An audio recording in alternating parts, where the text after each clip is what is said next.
Il y a tout juste quelques décennies, un psychologue de renom a établi une théorie sur l'intelligence humaine, rendant absurde la comparaison de l'intelligence selon un modèle unique, comme veulent faire les tests du quotient intellectuel. Il introduit donc la notion d'intelligence multiple, prouvant que l'on peut s'appuyer sur les intelligences fortes que chaque être possède, évitant ainsi les échecs scolaires ou professionnels, relationnels, affectifs ou comportementaux, en sollicitant les intelligences préférentielles de chaque individu et non les intelligences conventionnelles. En d'autres termes, si l'on subit un échec dans l'un des domaines de la vie, ce n'est sûrement pas en raison d'un manque d'intelligence, c'est que l'on n'a pas su utiliser ou aider à utiliser l'intelligence forte et préférentielle de la personne qui est en lui pour atteindre l'objectif de réussite. Il semblerait, depuis que cette théorie ait fait son chemin et s'est développée dans bon nombre de domaines socio-éducatifs et professionnels avec une certaine réussite. Mais je souhaiterais partager avec vous cette semaine cette notion psychologique moderne d'intelligence multiple que l'on retrouve pourtant déjà dans la Torah. Son expression, son impact dans la société des Hébreux depuis le don de la Torah.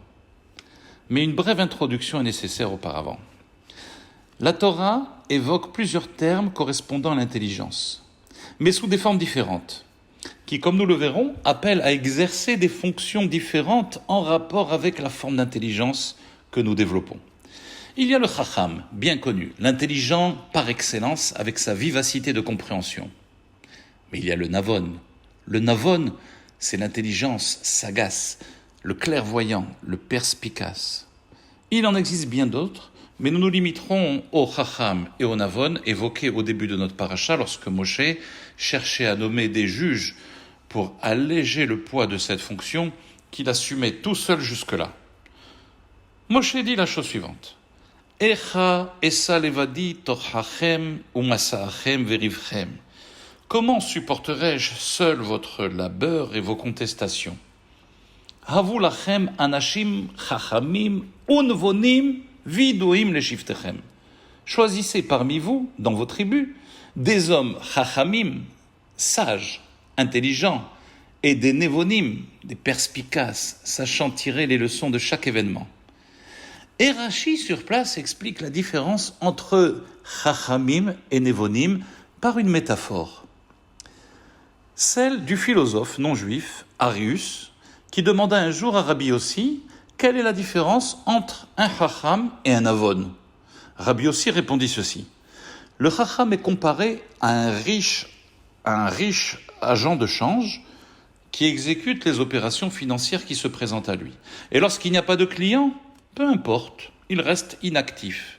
Mais le navon, lui, est comparé à un agent de change qui, comme le chacham, traite les opérations financières qui se présentent à lui, mais lorsqu'il n'y a pas de client qui se présente, contrairement au chacham, il va à leur recherche et il investit même de ses propres deniers s'il le faut.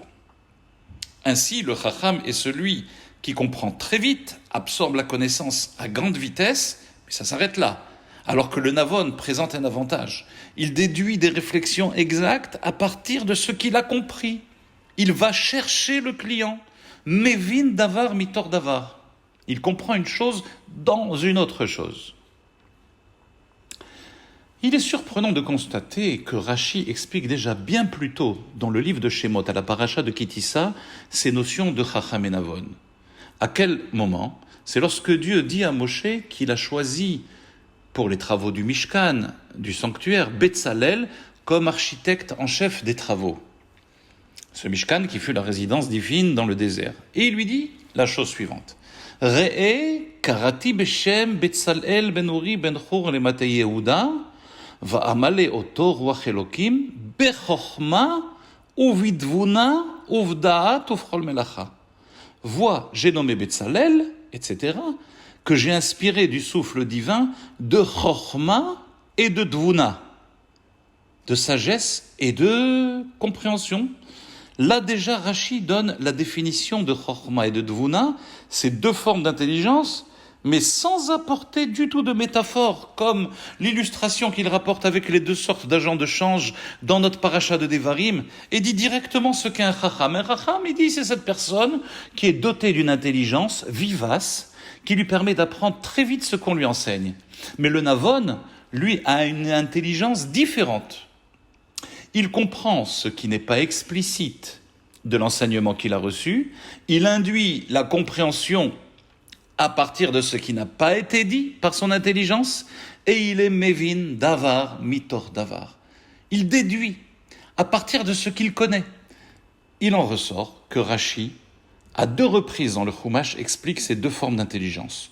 Une première fois dans la construction de Mishkan, dans la paracha de Kitissa, décrivant les intelligences de Betsalel, et une seconde fois dans notre paracha, lorsque Moshe doit choisir des juges pour Israël, qui doivent être dotés de ces 2 formes d'intelligence, Chochma et Dvuna, et Chacham et Navon. Mais si vous suivez le texte, lorsque Moshe a mis en pratique cette recherche et dans la réalisation concrète de la mise en place des juges, quelques versets plus loin, Moshe dit, oui, effectivement, j'ai placé des Chachamim, des sages, des érudits, mais le verset fait ablation des sages de type Navon. Là, Moshe ne parle plus de Navon pour les juges. La raison, Rashi la mentionne, c'est que Moshe n'a pas trouvé dans l'assemblée d'Israël des Névonim pour être juge. Et cette raison invoquée par Rashi nous surprend. Comment il n'a pas trouvé Moshe des juges? Et dans Kitissa avec Betsalel, il a bien trouvé des Chachamim et des Névonim, comme il est dit dans le verset, Ve'asa Betsalel vechol ish chacham lev asher natan Hashem, chochma udvuna ba'ema. Voilà les 2 qualités. Il les avait trouvés pour le Mishkan. Comment se fait-il que Moshe ne l'ait pas trouvé pour nommer des juges? Donc force est de déduire qu'il existe dans l'intelligence de Navon 2 niveaux, 2 intelligences de Navon. Le Navon qui comprend par déduction à partir d'un plan, d'une synthèse, il est capable de retrouver le détail. C'est cette intelligence que l'équipe de Betsalel a déployée pour construire le Mishkan. Mais pour la nomination des juges, c'est différent. Vu le nombre de dossiers divers et variés, vu la complexité de la tâche, il fallait non seulement être Chacham, il fallait être Navon. Et ce degré d'intelligence de Navon pour la justice, pour le département de la justice, Moshe n'en a pas trouvé.